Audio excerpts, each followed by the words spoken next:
La rebelión de Satanás había de ser una lección para el universo a través de todos los siglos venideros. Darían testimonio de que la existencia del gobierno de Dios entraña el bienestar de todos los seres que Él creó. De esta manera, la historia de este terrible experimento de la rebelión iba a ser una perpetua salvaguardia para todos los seres santos.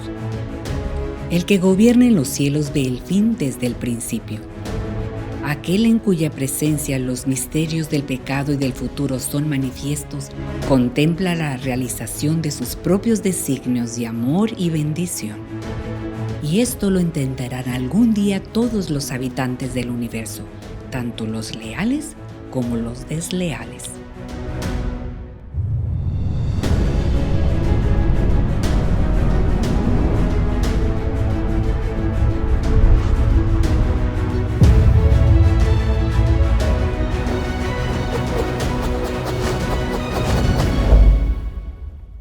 Bienvenidos a su programa El Gran Conflicto entre el Bien y el Mal. Su servidor, Dr. Armando Juárez, catedrático de la Facultad de Teología en la Universidad de Montemorelos, les da la bienvenida. Y como siempre, mi compañero, el Dr. Miguel Patiño, en la misma facultad que nosotros. Bienvenido. Muchas gracias, doctor Juárez. Gracias y qué gusto encontrarnos con nuestros amigos nuevamente y poder juntos hablar de un tema como lo es el Espíritu Santo y su divinidad. Bueno, precisamente ya estuvimos hablando sobre si el Espíritu Santo era persona o era una fuerza.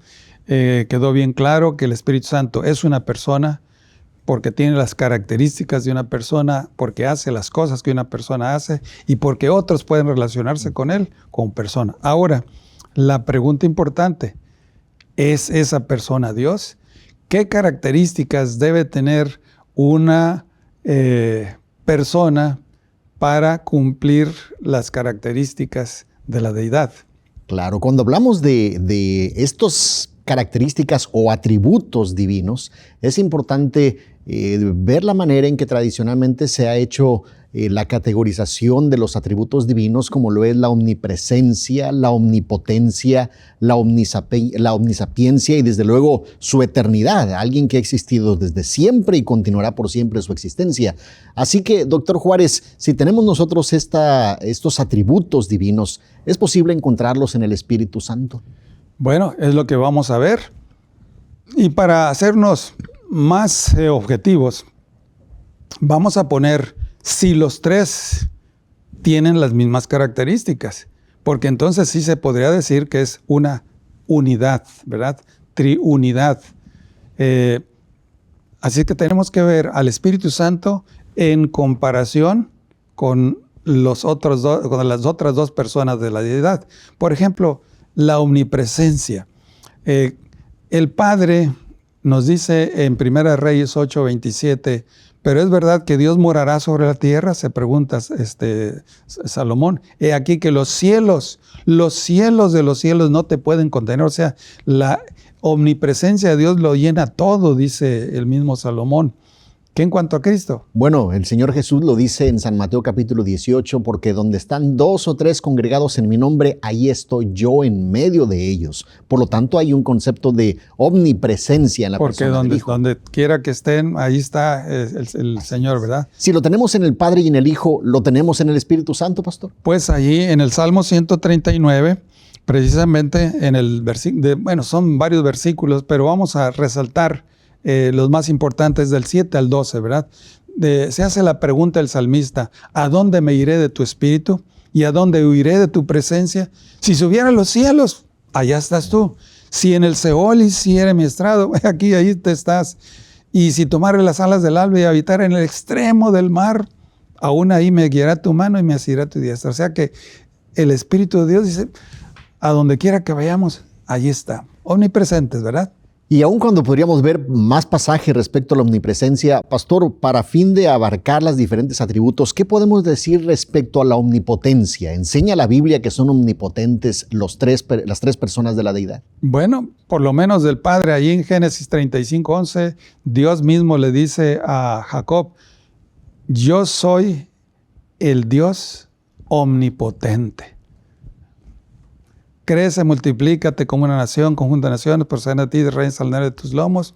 Él dice, yo soy. Utiliza una expresión muy común para nosotros en español, El Shaddai, el Todopoderoso. Sí. Respecto al Hijo, nosotros tenemos cuando el Señor habla a los discípulos, les dice toda potestad, y utiliza esta expresión griega refiriéndose a la totalidad de la potestad le es dada en el cielo y en la tierra. Por lo tanto, una persona que no es omnipotente no puede tener toda la potestad. Por lo tanto, es una afirmación. Menos en el cielo y en la tierra. Claro.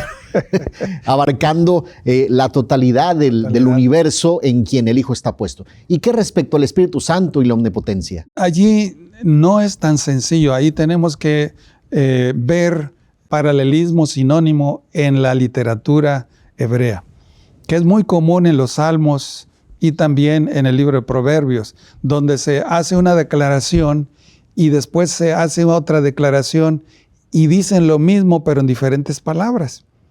Y ahí lo tenemos en Job 33, donde dice, el Espíritu de Dios me hizo y el soplo del Omnipotente me dio vida. Si tú te fijas, el Espíritu de Dios y soplo, porque en el hebreo ruaj, ¿verdad? El viento o el espíritu es lo mismo, el Espíritu de Dios, y ahí Espíritu de Elohim, y luego dice el soplo de El Shaddai. O sea que los dos son Dios, y dice me hizo y me dio vida.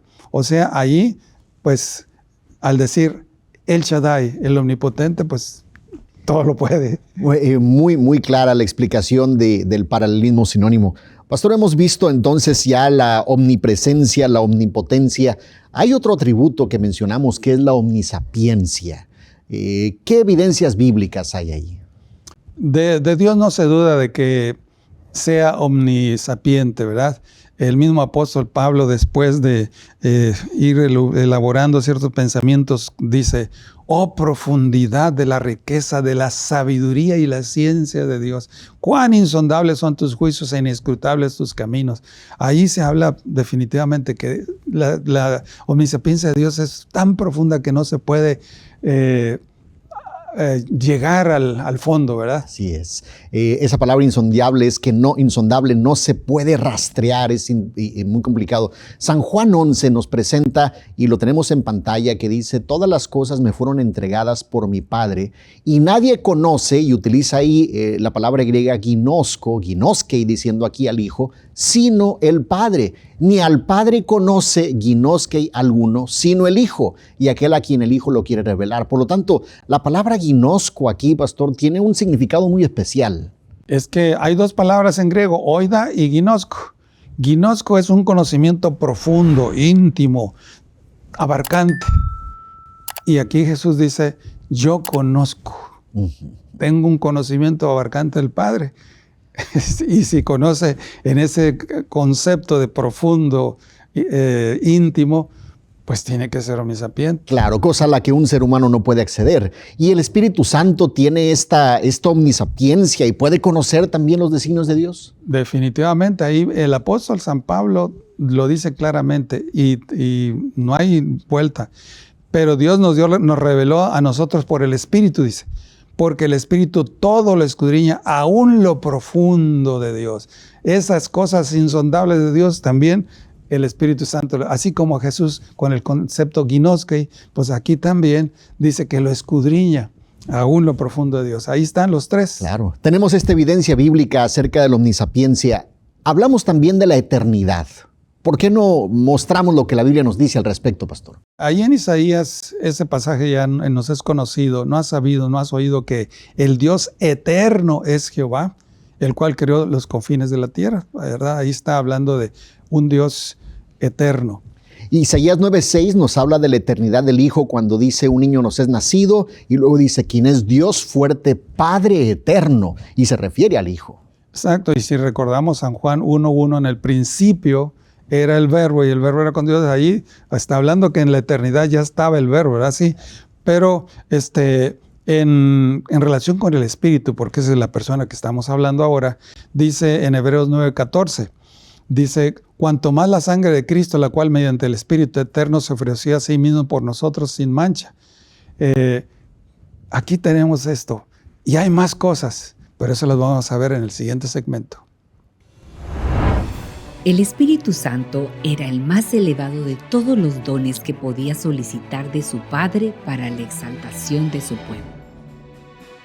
El pecado podía ser resistido y vencido únicamente por la poderosa intervención de la tercera persona de la divinidad, que iba a venir no con energía modificada, sino en la plenitud del poder divino.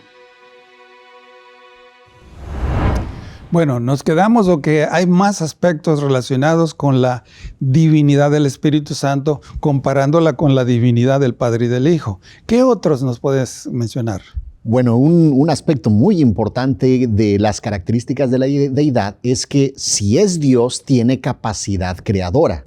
Y me gustaría, pastor, pudiésemos considerar lo que la Biblia nos habla respecto al poder creativo del Padre, del Hijo y del Espíritu Santo. Bueno, vamos allí en Apocalipsis capítulo 4, cuando están los ángeles adorando a Dios, le dicen: Señor Dios, digno eres de recibir la gloria, la honra y el poder, porque tú creaste todas las cosas y por tu voluntad existen y fueron creadas.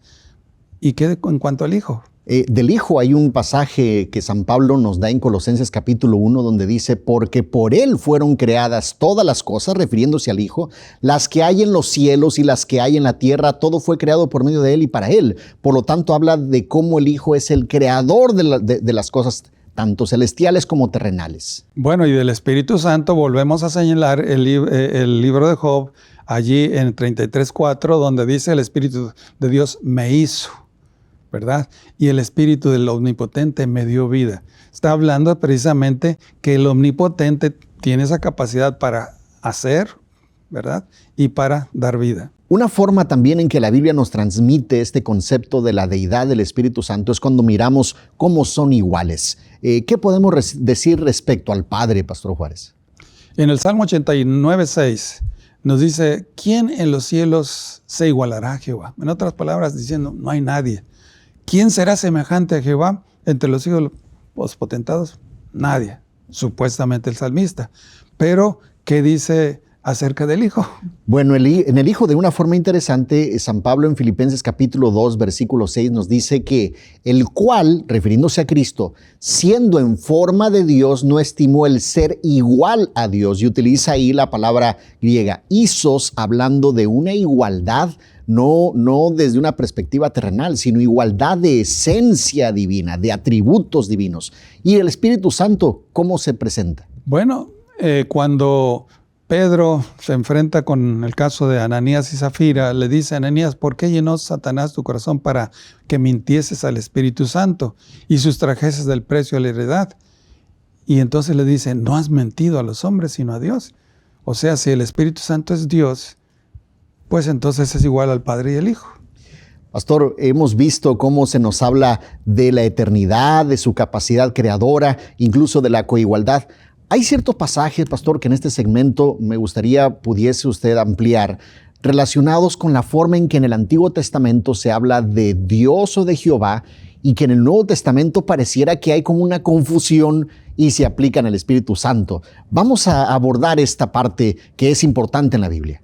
Bueno, en la visión de Isaías, ahí en el capítulo 6, se habla que se describe que se vio a Dios, ¿verdad?, sentado en un trono sublime.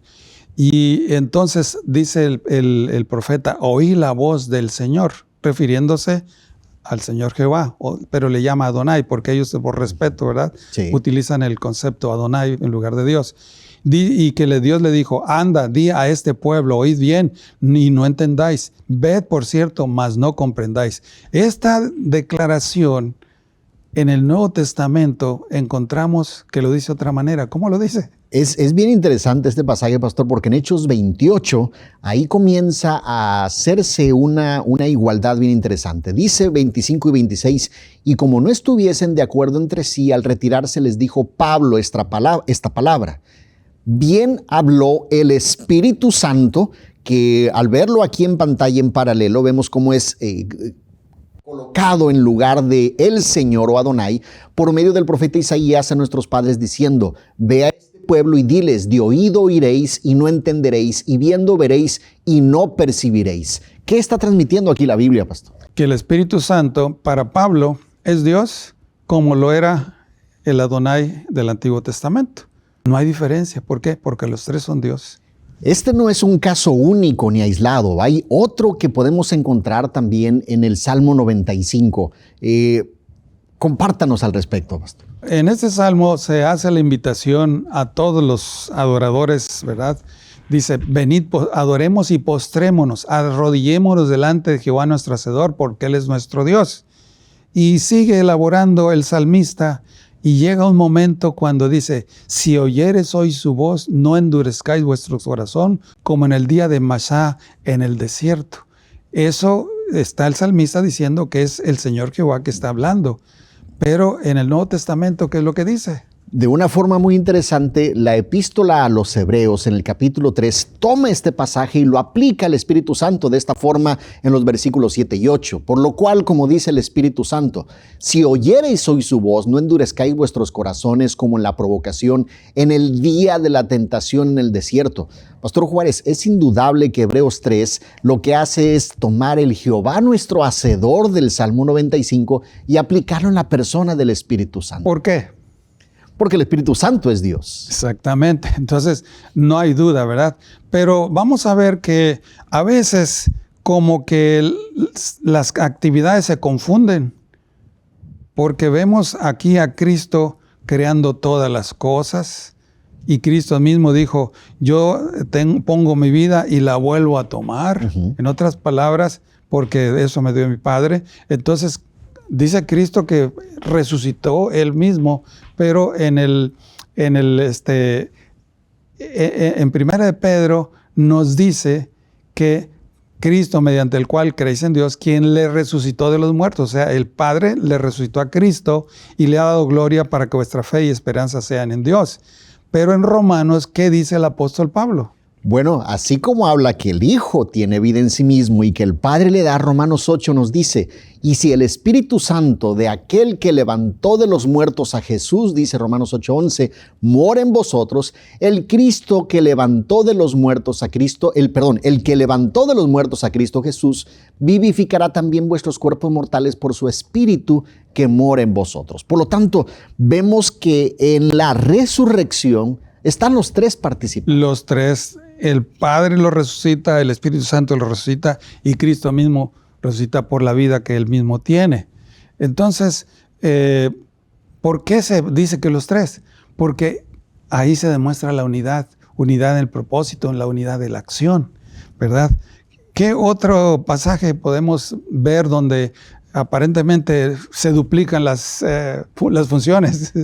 Hay un elemento que está relacionado con la inspiración de la Biblia, pastor. Cuando vemos nosotros 2 de Timoteo capítulo 3 versículo 16, esta epístola de San Pablo, él dice, toda la escritura es inspirada por Dios. De hecho, utiliza ahí la expresión inspirada es theopneustos, es decir, es un soplo divino. Así que señala que toda la escritura es inspirada por Dios. ¿Y Pedro cómo lo explica?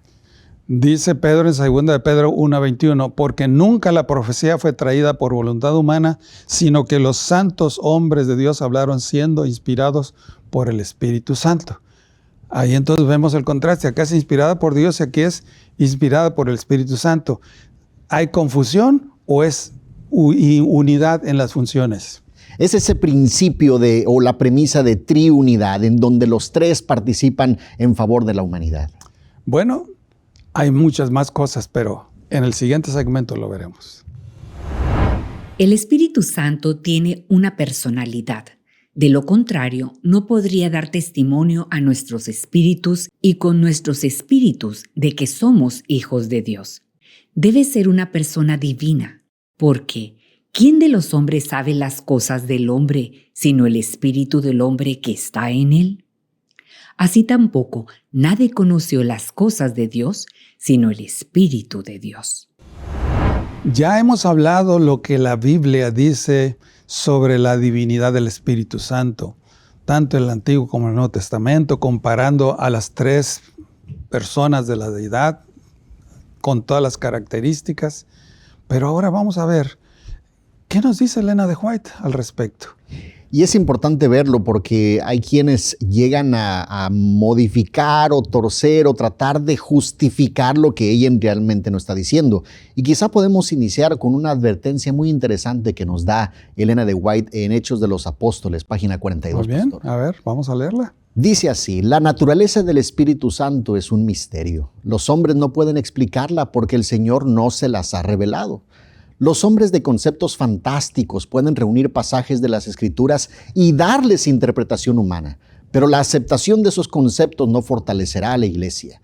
En cuanto a estos misterios, demasiado profundos para el entendimiento humano, el silencio es oro.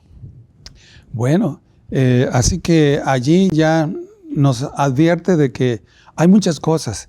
Precisamente hemos dicho que el Espíritu Santo es el menos conocido y porque dice el silencio es oro. Hay cosas que Dios no nos las ha revelado.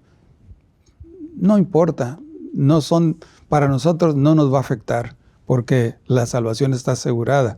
Pero hay otros aspectos donde a veces se empieza a confundir al Espíritu Santo con Cristo. Uh-huh. Y se dice que es la misma. ¿Qué podemos decir acerca de eso? ¿Es la misma persona o son diferentes personas? Ella lo explica de esta forma. Lo dice en primer lugar en Testimonios para la Iglesia, volumen 9, página 68, que tanto el Padre como el Hijo tienen una personalidad.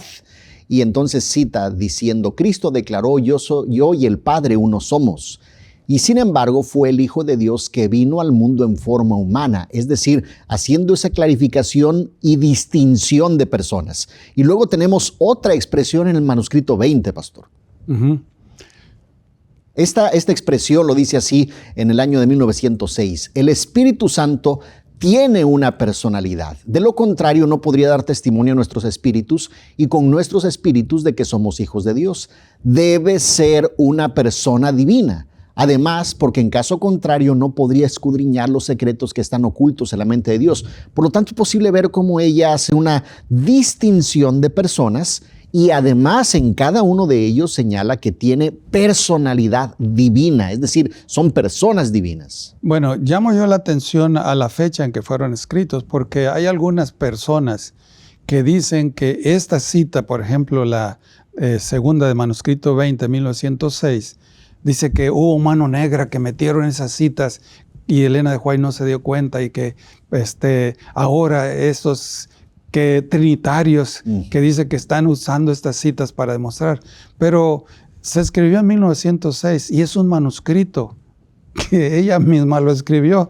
Entonces no puede haber mano negra en una situación y donde claramente ella dice que esa persona, el Espíritu Santo, es una persona divina y da el argumento por la cual es divina. Dice, porque escudriña aún los secretos ocultos de Dios. Ahora, ¿son estas las únicas citas o lo aborda en otros lugares? Bueno, la cita más contundente es la que da en el Deseo de todas las gentes, porque si dicen que hubo mano negra, pues en el Deseo de todas las gentes, que se publicó en 1998 y ella murió en 1915, hubo suficiente tiempo para que leyera el Deseo de todas las gentes y se diera cuenta que hubo mano negra y hubiera dicho, espérense, sáquenla de allí. ¿Qué es lo que nos dice en el Deseo de todas las gentes? Ahí se lee de la siguiente forma: el Espíritu Santo es el representante de Cristo, pero despojado de la personalidad humana e independiente de ella. Estorbado por la humanidad, Cristo no podía estar en todo lugar personalmente. Por lo tanto, convenía a sus discípulos que fuese al Padre y enviase el Espíritu Santo para ser su sucesor en la tierra. Nadie podría entonces tener ventaja por su situación o su contacto personal con Cristo. Por el Espíritu, el Salvador sería accesible a todos. Ahora, fíjate bien, dice estorbado por su personalidad, por su humanidad. Cristo, ella dice ahí mismo en el Deseo de todas las gentes que su humanidad, su cuerpo encarnado va a durar por toda la eternidad. No va a cambiar nunca. Así como se hizo humano, va a continuar porque va a vivir con nosotros para siempre. Entonces, por eso es que era necesario, les conviene que yo me vaya, porque yo no puedo estar presente ahora en todo lugar, pero a través del Santo Espíritu que voy a enviar, mi representante, ese va a ser el que por medio del cual yo voy a ser accesible a todos. Por eso lo explica allí de esa manera. Hay una cita, pastor, que está en Consejos sobre Salud. Voy a permitirme leerla y quiero que usted la comente. La divinidad se conmovió de piedad por la humanidad y el Padre, el Hijo y el Espíritu Santo se dieron a sí mismos a la obra de formar un plan de redención. Con el fin de llevar a cabo plenamente ese plan, se decidió que Cristo, el Hijo unigénito de Dios, se entregara a sí mismo como ofrenda por el pecado. ¿Cuándo se llevó a cabo esto y por qué es importante en el diálogo del Espíritu Santo?